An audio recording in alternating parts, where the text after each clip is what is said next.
Friends, welcome to my channel Shri Coaching Classes. We are going to add more videos for further lessons. If you like my teaching, don't forget to subscribe to get notification of those videos. Friends, let's start with the new topic, genetic disorder.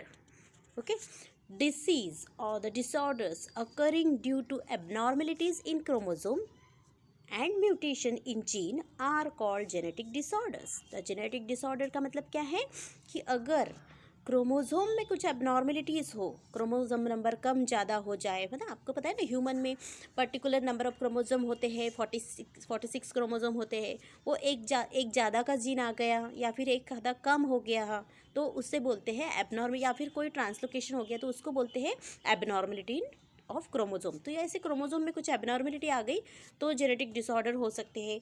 या फिर jeans होते हैं हमारे body में, जो jeans होते हैं उनमें पर्टिकुलर अमाइनो एसिड सीक्वेंस होता है, अगर वो अमाइनो एसिड सीक्वेंस किसी म्यूटेशन के वजह से वगैरह चेंज हो जाता है ना। म्यूटेशन हो जाना मतलब क्या, कोई भी रीज़न हो सकता है, किसी रेडिएशन या फिर केमिकल म्यूटेशन, किसी भी वजह से वो सीक्वेंस अगर चेंज होता जाता है तो उसे म्यूटेशन बोलते हैं। ठीक है, अमाइनो एसिड का सीक्वेंस चेंज हो जाता है जीन्स में तो उसे म्यूटेशन बोलते हैं। तो इस म्यूटेशन की वजह से या फिर क्रोमोसोमल एबनॉर्मलिटी की वजह से जेनेटिक डिसऑर्डर्स होते हैं। क्रोमोसोम एबनॉर्मलिटी मतलब भी अभी मैंने बताया, तो क्रोमोसोम एबनॉर्मलिटी मतलब क्या, डिलीशन और addition of chromosome, extra chromosome या translocation of any part of chromosome, उसे बोलते हैं क्रोमोसोमल एबनॉर्मलिटी। ठीक है, सो इसके एग्जाम्पल है जैसे क्लेफ्ट लिप, अल्बिनिज्म, फिजियोलॉजिकल दूसरे भी डिसऑर्डर्स है, वो सारे डिसऑर्डर्स हम इस लेसन में स्टडी करेंगे। Sickle cell anaemia, haemophilia etcetera, ये सारे डिसऑर्डर्स इस लेसन में अभी स्टडी करेंगे। ह्यूमन बीइंग में कितने टोटल क्रोमोसोम्स होते हैं? 46 क्रोमोसोम होते हैं, मतलब 23 पेयर्स। ठीक है, 46 क्रोमोसोम में 23 पेयर्स होते हैं। There is a great variation in the size and shape of the chromosomal pairs. ये सारे क्रोमोसोम में बहुत सारे वेरिएशंस है, बहुत साइज अलग है। ये देखिए आपको यहाँ पे कैरियोटाइप दिखाया गया है डायग्राम में, देखो ये 23 पेयर्स है ह्यूमन में, ह्यूमन कैरियोटाइप दिखाया गया है। ये first pair, second pair, third pair, fourth pair, इस तरह से 23 पेयर्स दिखाए गए हैं। ठीक है, 22 पेयर्स तो मेल और फीमेल में दोनों में सेम होते हैं, उनको ऑटोसोम्स बोलते हैं। 22 पेयर्स जो है उनको ऑटोसोम्स बोलते हैं। ठीक है, मेल और फीमेल में सेम होते हैं, लेकिन ये 23rd पेयर जो होती है ये मेल में और फीमेल में अलग अलग होती है। ये फीमेल की है, ये मेल की है। ठीक है, तो ये क्योंकि ये XX क्रोमोसोम है और ये XY क्रोमोसोम है, ये मेल में होता है। ठीक है, और ये जो होते हैं ये फीमेल में होती है ये क्रोमोसोम। तो 22 सेम होते हैं दोनों मेल और फीमेल में, लेकिन ये 23rd जो पेयर होती है वो मेल और फीमेल में अलग अलग होती है। ये फीमेल की है, ये मेल की है। तो ये कैरियोटाइप, पूरा ह्यूमन कैरियोटाइप यहाँ पे दिखाया गया है, चार्ट आप देख सकते हैं। इस तरह से 23 पेयर्स होते हैं, इसमें से 22 जो है पेयर जो है वो ऑटोसोम्स है और वो XX क्रोमोसोम है। तो ये यहाँ पे बताया मेल में XY और फीमेल में XX 44, ये 44 क्रोमोसोम सेम होंगे दोनों में। ठीक है, और फीमेल में XX और मेल में XY, ये पूरा कैरियोटाइप यहाँ पे बताया गया है। आगे चलते हैं। Disorders due to chromosomal abnormality. So following are the disorders that occur due to numerical changes in chromosome. Chromosome में न्यूमेरिकल चेंजेस हो जाने की वजह से फॉलोइंग डिसऑर्डर हो सकते हैं। न्यूमेरिकल चेंजेस मतलब कम या ज़्यादा हो जाना। ठीक है, जैसे ऑप्शन में अगर ऑटोसोम कम भी हो गए, ऑटोसोमल क्रोमोसोम जो है ना, अगर लेस भी हो जाते हैं, कम भी हो जाते हैं, तब भी वो स्टेराइल नहीं होंगे। लेकिन अगर वो बढ़ जाते, उनका नंबर अगर इंक्रीज हो जाता है, instead of their is increase in number of autosomal pair, तो फिजिकल मेंटल अबनॉर्मेलिटी आ सकती है। लाइफ स्पैन भी शॉर्टन हो सकता है। इस तरह के कुछ डिसऑर्डर्स है, हम उनका स्टडी करेंगे। पहला डिसऑर्डर है डाउन सिंड्रोम। फर्स्ट डिसऑर्डर है डाउन सिंड्रोम। इसमें क्या आता है डाउन सिंड्रोम में? Down syndrome is a disorder arising due to chromosomal abnormality and this is the first discovered and described chromosomal disorder in human being. Human being में सबसे पहले ये डिस्कवर किया गया है disease. This disorder is characterise by presence of 47 chromosome. Normally कितने होते हैं? 46 क्रोमोसोम होते हैं, लेकिन इस डिसऑर्डर में क्या हो जाता है, 21st पेयर पे एक ज़्यादा का क्रोमोसोम आ जाता है। कहाँ आ जाता है? 21st पेयर पे एक एक्स्ट्रा क्रोमोसोम आ जाता है, मतलब टोटल 47 हो जाते हैं क्रोमोसोम, है ना। तो इसीलिए ये डिसऑर्डर आपको यहाँ पे देखिए ट्राइसोमी बोलते हैं इसको, क्या नाम दिया है, trisomy of 21st chromosome, 21st position पे। ये जो 21st क्रोमोसोम है ना, यहाँ पे आपको दो दिख रहे हैं, है ना, 2 क्रोमोसोम दिख रहे हैं, लेकिन यहाँ पे एक एक्स्ट्रा का भी क्रोमोसोम आ जाता है 21st पोजीशन पे, तो उसे ट्राइसोमी, ट्राई यानी 3 क्रोमोसोम हो जाते हैं। फिर इस तरह से एक क्रोमोसोम बढ़ जाता है, और इसीलिए उसको बोलते हैं trisomy of 21st chromosome. 21st pair पे 3 क्रोमोसोम हो जाते हैं, और इसलिए टोटल क्रोमोसोम एक बढ़ जाता है, और बच्चों में ये डिसऑर्डर दिखाई देता है, Down syndrome. There for they have 46 chromosome instead of 47 chromosome instead of 46. Children suffering from Down syndrome are usually mentally retarded. ये सिंड्रोम जिनको होता है डाउन सिंड्रोम, वो बच्चे मेंटली रिटार्डेड होते हैं, उनका लाइफ स्पैन शॉर्ट होता है। Mental retardation is most prominent characteristic है इस डिसीज़ की। अदर सिम्टम्स भी होते हैं, जैसे short height, short wide neck, flat nose, short fingers, scanty hair, single horizontal crease on palm, मतलब पाम पे क्या हो जाता है, एक ऐसी सिलवट खींच जाती है, लाइन आ जाती है, उसको बोलते हैं क्रीज। And life expectancy of about 16 to 20 years ही होती है इनकी लाइफ एक्सपेक्टेंसी, मतलब 20 साल तक ये जीवित रह सकते हैं। तो ये इसे बोलते हैं डाउन सिंड्रोम। दूसरा देखते हैं टर्नर सिंड्रोम। टर्नर सिंड्रोम को बोलते हैं monosomy of x chromosome.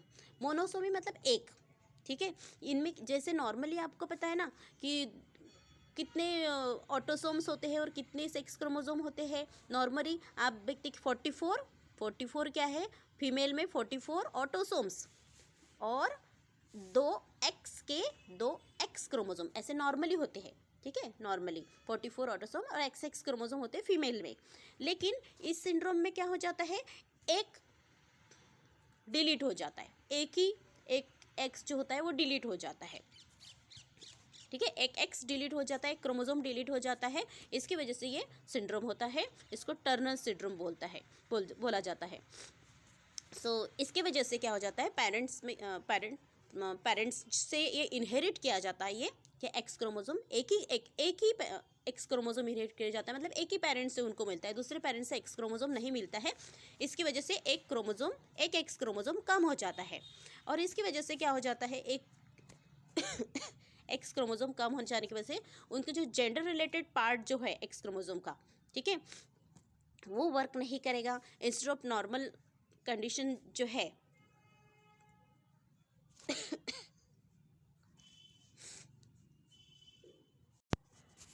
Turner syndrome, monosomic X chromosome भी बोलते हैं इसे। As with autosomes, abnormality in sex chromosome also cause disorder. Sex chromosome में अगर तो कुछ abnormality रहे तब भी डिसऑर्डर होता है, जैसे टर्नर सिंड्रोम ये एग्जांपल है। It is arise due to the either the inheritance of only X chromosome from parents और due to inactivation of gender related part of chromosome. मतलब एक ही एक्स क्रोमोसोम इनहेरिट किया जाता है, 2 होने चाहिए नॉर्मली। एक्स क्रोमोसोम फीमेल में कितने होने चाहिए, 44 ऑटोसोम्स होने चाहिए, और 2 ऐसे नॉर्मली 44 ऑटोसोम होने चाहिए और 2 एक्स क्रोमोसोम होने चाहिए। लेकिन क्या हो जाता है, कभी कभी एक एक्स क्रोमोसोम जो होते है वो इनहेरिट नहीं हो पाता है पेरेंट से, या फिर इनएक्टिवेट हो जाता है, उसका कुछ पार्ट जो होता है जेंडर रिलेटेड पार्ट वो इनएक्टिवेट हो जाता है। इसकी वजह से फीमेल में सिर्फ 44 प्लस एक्स इतने ही क्रोमोसोम होते हैं, एक एक्स क्रोमोसोम मतलब कम होता है। इस कंडीशन को बोलते हैं टर्नर सिंड्रोम। ऐसे if woman suffering from such syndrome are may be sterile, मतलब स्टराइल होते हैं, ठीक है। Woman suffering from this syndrome are sterile, unable to have children due to improper growth. Sterile मतलब क्या, स्टराइल का मीनिंग क्या होता है कि वो चिल्ड्रन उनको नहीं होते हैं, उनको बच्चे नहीं होते हैं, because of improper growth of reproductive organ, क्योंकि उनके रिप्रोडक्टिव ग्रोथ की ऑर्गन ही होती नहीं है ठीक से, इसीलिए उनको बच्चे नहीं होते, उसको स्टराइल बोलते हैं। जिनको बच्चे नहीं होते उनको स्टराइल बोलते हैं, ठीक है। नेक्स्ट सिंड्रोम देखते हैं हम, केलिन-फिल्टर सिंड्रोम। इसमें क्या देखिए, आप यहाँ पे समझ में आ जाता है, यहाँ पे सिंबल दिखाया गया है।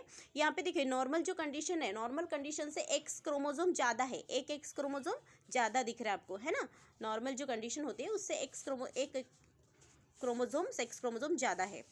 तो this disorder arise in male, ये मेल में होते हैं due to abnormal sex chromosome. Abnormalities in sex chromosome में abnormality है. In this disorder men have one extra chromosome, one extra X chromosome. एक ज़्यादा का X chromosome है इसमें, देखिए. Hence their chromosomal condition becomes, इसलिए उनको chromosomal condition कैसे बन गई, एक ज़्यादा का X chromosomal condition में दिखाई दिया है. सर नॉर्मली कितने होते हैं 44 प्लस XY. मेल में क्या हो जाता है 44 प्लस XY होता है ना. लेकिन यहाँ पे देखिए एक X क्रोमोसोम ज़्यादा दिख रहा है.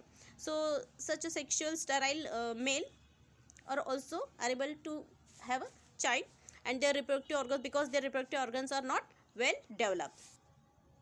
National Health Mission, under the National Health Mission, the National Rural Health Mission has been started since April 2005 and National Urban Health Mission has since 2013 से ये स्टार्ट किया गया है मिशन. तो इस मिशन का ऑब्जेक्टिव क्या है, strengthening of rural and urban health facilities. Control, जैसे कि कंट्रोलिंग वेरियस डिसीज़, इलनेस को कंट्रोल करना, डिसीज़ है ना. इंक्रीजिंग पब्लिक अवेयरनेस को बढ़ाना about health. Offering financial assistance, financially मदद करना पेशेंट की. ये सारे इस स्कीम का पार्ट है. B, disease occurring due to mutation in single gene. अब तक हम जो डिसीज़ देख रहे थे, डिसऑर्डर्स देख रहे थे, that is abnormality in chromosome. अभी जो हम देख रहे हैं वो जीन म्यूटेशन की वजह से होने वाले डिसऑर्डर्स है. मैंने पहले भी कहा था कि जीन मतलब क्या, जीन क्या होता है, so it's a part of DNA का पार्ट होता है. और यहाँ पे पर्टिकुलर अमीनो एसिड सीक्वेंस होता है, ठीक है. अगर वो अमीनो एसिड सीक्वेंस किसी वजह से चेंज हो जाता है उसे म्यूटेशन बोलते हैं, ठीक है. डिसऑर्डर और disease occurring due to mutation in any single gene. एक सिंगल जीन में भी अगर डिफेक्ट आ जाता है तो सिंगल जीन में अगर डिफेक्ट आता है तो मोनोजेनिक डिसऑर्डर. एक जीन में, मोनो यानी एक जीन में अगर डिफेक्ट आता है तो मोनोजेनिक डिसऑर्डर बोलते हैं. Approximately 4000 different disorders of this type are known. ऐसे 4000 डिसऑर्डर हमें पता है. Due to abnormal genes their products are either produce in insufficient quantity और नॉट एट ऑल. क्योंकि जीन एबनॉर्मल हो जाता है. एक जीन एक कैरेक्टर कंट्रोल करता है. आपको पता है एक जीन एक कैरेक्टर करता है, मतलब कोई वो एंजाइम प्रोड्यूस करता होगा, कोई हार्मोन प्रोड्यूस करता होगा या फिर कुछ भी प्रोड्यूस करता होगा, तो वो इनसफिशिएंट क्वांटिटी में प्रोड्यूस करता है, कम क्वांटिटी, या फिर करता ही नहीं है बिल्कुल. अगर पूरी तरह से डिफेक्ट हो गया है जीन में तो वो हार्मोन या वो एंजाइम या कोई भी वो प्रोड्यूस ही नहीं करेगा, कोई भी प्रोडक्ट तैयार नहीं करेगा. और इट कॉजेज न एबनॉर्मल मेटाबॉलिज्म. इसकी वजह से क्या होता है, मेटाबॉलिज्म एबनॉर्मल हो जाता है. That lead to the death and tender age. इसकी वजह से डेथ भी हो सकती है.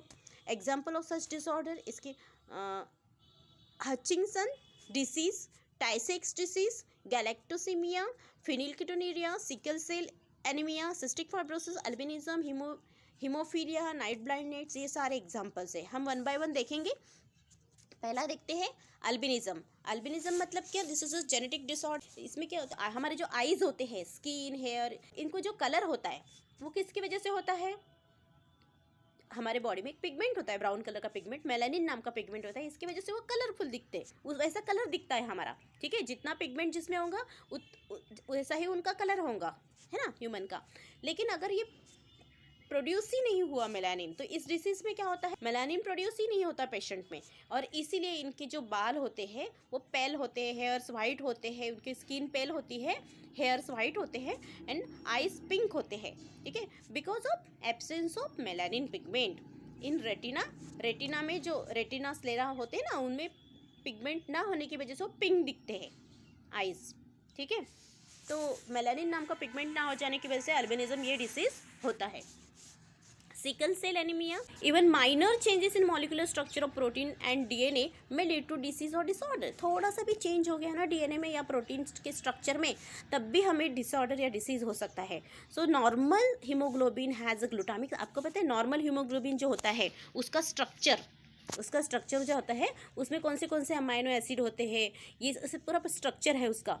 तो एक अमाइनो एसिड भी उसका चेंज हो गया, हाँ, तो उसका स्ट्रक्चर बदल जाता है. एक अमाइनो एसिड, खाली एक अमाइनो एसिड भी चेंज हो जाता है. तो ऐसा ही होता है सिकल सेल एनीमिया. तो हीमोग्लोबिन में क्या हो जाता है, ग्लूटामिक एसिड होता है ना, सिक्स्थ अमाइनो एसिड है, ये सिक्स्थ पोजीशन पे, सिक्स्थ अमाइनो एसिड है ये, इट्स मॉलिक्यूलर स्ट्रक्चर में सिक्स्थ पोजीशन पे ग्लूटामिक एसिड होता है। However if it is replace by valine, अगर ग्लूटामिक एसिड की जगह वैलिन आ जाता है, ठीक है, तो शेप और स्ट्रक्चर हीमोग्लोबिन का पूरी तरह से चेंज हो जाता है, मॉलिक्यूलर स्ट्रक्चर चेंज हो जाता है। And due to this erythrocytes और द रेड ब्लड सेल्स जो होते हैं विच आर नॉर्मली बाइकॉन्केव होते हैं बिकम सिकल शेप। नॉर्मली जो आरबीसी का शेप होता है हमारा बाइकॉन्केव होता है, लेकिन ये मॉलिक्यूलर स्ट्रक्चर उनका चेंज हो जाने की वजह से वो सिकल शेप बन जाते हैं।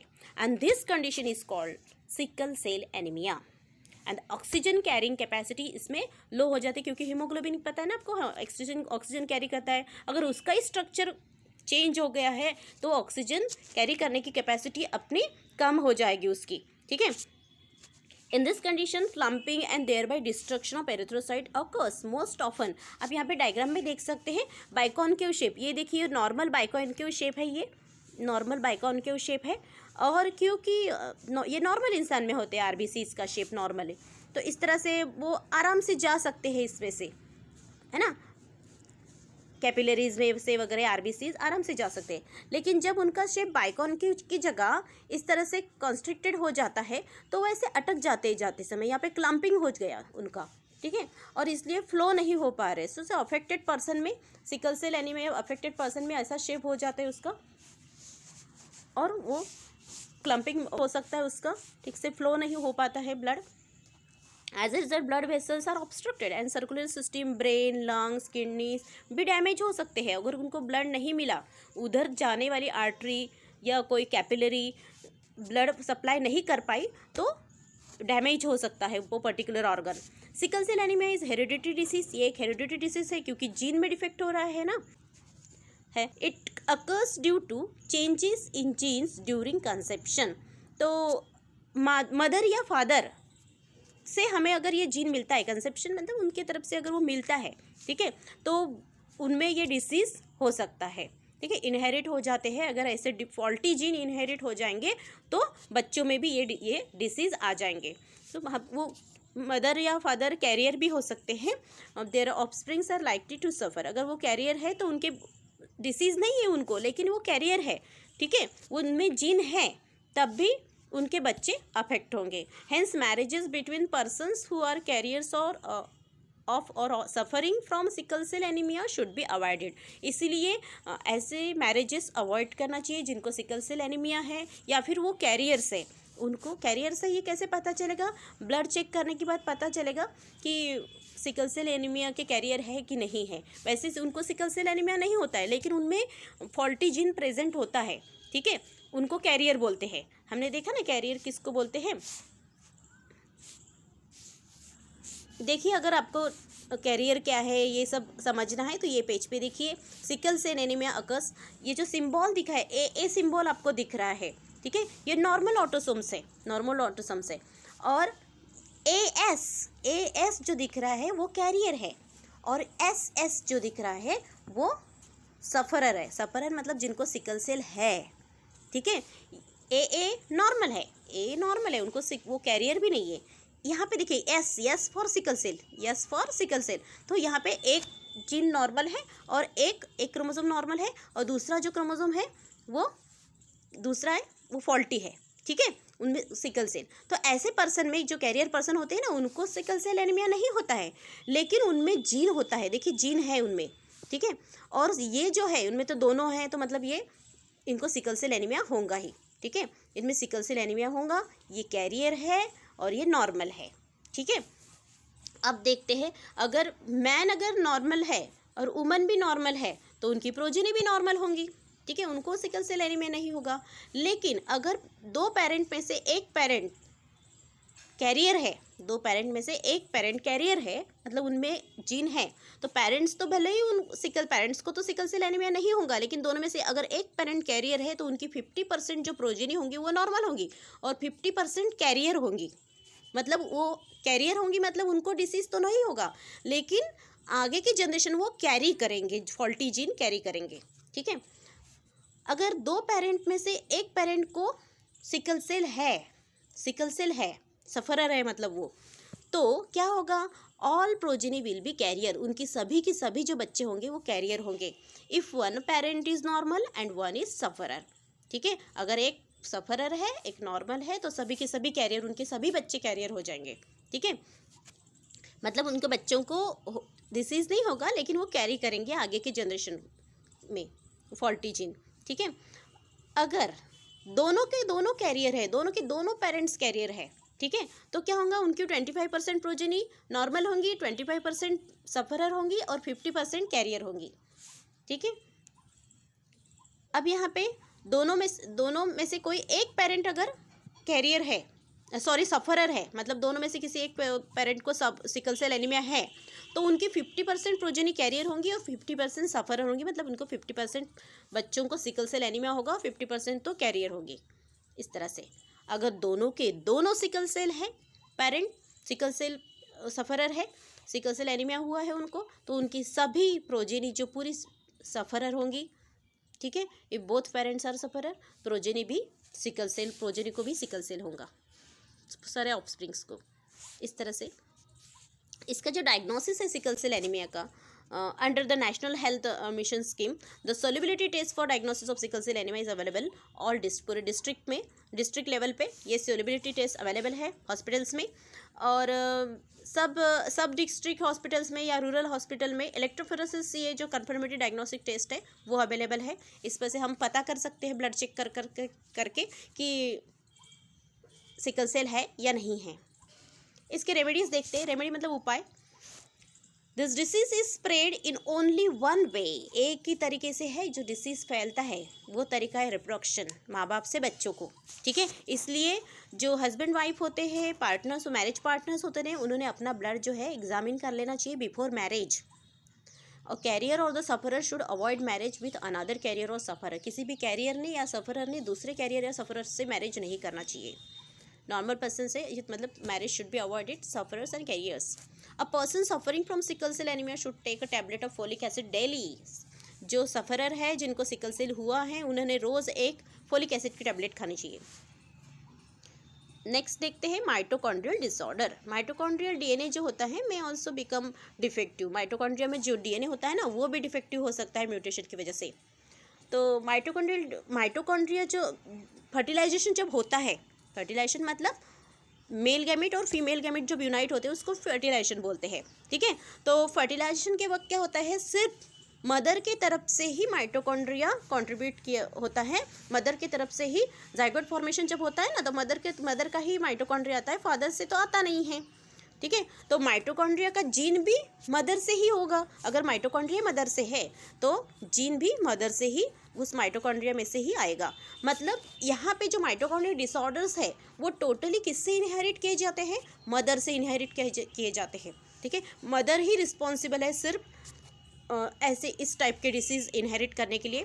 इसका एग्जाम्पल है लेबर हेरिडिटरी ऑप्टिक न्यूरोपैथी, ये इसका एग्जाम्पल है माइटोकॉन्ड्रियल डिसऑर्डर का। नेक्स्ट देखते हैं disorder due to mutation in multiple gene. इसका मतलब क्या होता है, पॉलीजेनिक डिसऑर्डर मतलब कभी कभी क्या हो जाता है, disorders arise due to mutation in more than one gene. अब तक हम देख रहे थे कि एक जीन में डिफेक्ट आ गया तो कौन से डिसऑर्डर्स होते हैं। अगर एक से ज़्यादा जीन डिफेक्टिव हो गए, एक से ज़्यादा जीन में म्यूटेशन हो गया तो उसे पॉलीजेनिक डिसऑर्डर बोलते हैं। In most of the disorders their severity increases due to effect of environmental factors. तो ये सीरियसनेस कब ज़्यादा बढ़ जाएगा, जब उस पर एनवायरमेंटल फैक्टर्स भी अफेक्ट करेंगे फिटस पे। Common example of such disorders are cleft lip, cleft palate, examples है कॉन्स्ट्रिक्टेड स्टमक, स्पिना बाइफिडा, मतलब स्पाइनल कॉर्ड में डिफेक्ट आ जाना, है ना। ये सारे जो डिसऑर्डर्स है, इसके अलावा भी डिसऑर्डर्स है diabetes, blood pressure, heart disorder, asthma, obesity, ये सारे भी पॉलीजेनिक डिसऑर्डर्स हैं। Polygenic disorder do not strictly follow Mendel's principle of heredity. These disorders arise from complex interaction. ये मेंडल के कोई भी प्रिंसिपल्स फॉलो नहीं करते ये डिसऑर्डर्स। ये किसकी वजह से होता है, कॉम्प्लेक्स इंटरेक्शन की वजह से होता है। एनवायरमेंटल फैक्टर्स भी उसमें, lifestyle defect in several genes, ये सब भी उसमें कंट्रीब्यूट करते हैं, इसकी वजह से ये डिसऑर्डर्स होते हैं, मतलब, ठीक है। Inter relationship between tobacco addiction and cancer. Cancer में और टोबैको एडिक्शन इन दोनों में क्या इंटर रिलेशनशिप है? कैंसर मतलब क्या? Uncontrolled growth of cells. Cancer कब होगा? जब सेल की जो ग्रोथ है वो अनकंट्रोल होगी, तब कैंसर होता है। So many people consume tobacco, बहुत सारे लोग टोबैको खाते हैं। स्मोकिंग और चिविंग मेथड से कोई भी consumption of tobacco in any form can cause cancer. किसी भी फॉर्म में अगर आप कंज्यूम कर रहे हो, भले वो सिगारेट के फॉर्म में हो या फिर टोबैको खा रहे हो, बीड़ी, इसको कोई भी फॉर्म में हो, तो वो कैंसर को निमंत्रण देता है। सो डाइजेशन प्रोसेस में वो डाइजेशन प्रोसेस को अफेक्ट करता है। It causes burning sensation in the throat and cough. Throat में बर्निंग सेंसेशन होने लगता है, कफ होने लगता है। एक्सेसिव स्मोकिंग से इंस्टेबिलिटी और ट्रिम्बलिंग ऑफ फिंगर्स भी हो सकता है। ट्रिम्बलिंग ऑफ फिंगर्स मतलब थर थर काँपना, है ना। और dry cough causes sleeplessness, dry cough की वजह से नींद नहीं आती है। Tobacco consumption can also lead to shortening of life span, इसकी वजह से लाइफ स्पैन जो है वो कम हो जाता है। टोबैको कंजम्पशन क्रॉनिक ब्रोंकाइटिस भी हो सकता है, पेरिकार्डिटिस हो सकता है, मतलब लंग्स कैंसर, माउथ, फेरिंग्स, किसी को कोई भी कैंसर हो सकता है, माउथ का, फेरिंग्स का, लैरिंग्स का, पैंक्रियास का, यूरिनरी ब्लैडर का, कोई भी किसी तरह का कैंसर हो सकता है। Harmful effects of smoking are due to nicotine present in tobacco. ये जो हार्मफुल इफेक्ट है वो किसकी वजह से है? टोबैको में जो निकोटीन प्रेजेंट होता है उसकी वजह से होते हैं। It affects the central and peripheral nervous system. Arteries become hard, peripheral और सेंट्रल नर्वस सिस्टम को अफेक्ट करता है। आर्टरीज हार्ड हो जाते हैं, मतलब आर्टेरियोस्क्लेरोसिस हो जाता है। आर्टरीज हार्ड होना मतलब जो आर्टरी की वॉल होती है वो हार्ड हो जाती है, मतलब जो फ्लेक्सिबिलिटी कम हो जाती है आर्टरीज की, इसकी वजह से उसको बोलते हैं आर्टेरियोस्क्लेरोसिस। या हाइपरटेंशन मतलब BP. Tobacco smoke contain harmful chemicals like pyridine, ammonia, aldehyde, furfural, carbon monoxide, nicotine, sulphur dioxide, इसके जैसे हार्मफुल केमिकल्स उसमें प्रेजेंट होते हैं। They cause uncontrol cell division, उसकी वजह से जो सेल डिवाइड होते हैं, कैंसर अगर हो गया तो उसको अनकंट्रोल सेल डिवीजन हो जाएगा। Tobacco smoke is full of minute carbon particles, tobacco का जो स्मोक होता है बहुत सारे कार्बन पार्टिकल्स, धुआं दिखा है, धुआं जो होता है बहुत सारे माइन्यूट कार्बन पार्टिकल्स होते हैं which causes normal tissue of the lung to transform into thicken black tissue. Normal के जो लंग्स के जो टिश्यू होंगे, नॉर्मल टिश्यू, वो कैसे बन जाते हैं? थिकन और ब्लैक टिश्यू बन जाते हैं। And this causes the cancer, इसकी वजह से लंग का कैंसर होता है। वाइल च्यूइंग टोबैको और the tobacco products much of the extract is absorb. ठीक है, जब हम टोबैको च्यू करते हैं या फिर उसका बहुत सारा जो एक्सट्रैक्ट है एब्सॉर्ब हो जाता है हमारे बॉडी में, और इसकी वजह से एक्सेस टोबैको कंजम्पशन की वजह से कैंसर ऑफ लिप्स, टंग का कैंसर, लिप्स का, विजुअल डिसऑर्डर या ट्रिमर्स भी हो सकते हैं। उस विजुअल डिसऑर्डर्स भी होते हैं, विजुअल मतलब आंखों से कम दिखना वगैरह, वो भी हो सकते हैं। To protect one's body from cancer one must avoid smoking, इसीलिए ये अगर अवॉइड करना है तो स्मोकिंग अवॉइड करो, कंजम्पशन ऑफ टोबैको अवॉइड करो, tobacco products in any form, और दूसरों को भी अवेयर करो इसके बारे में।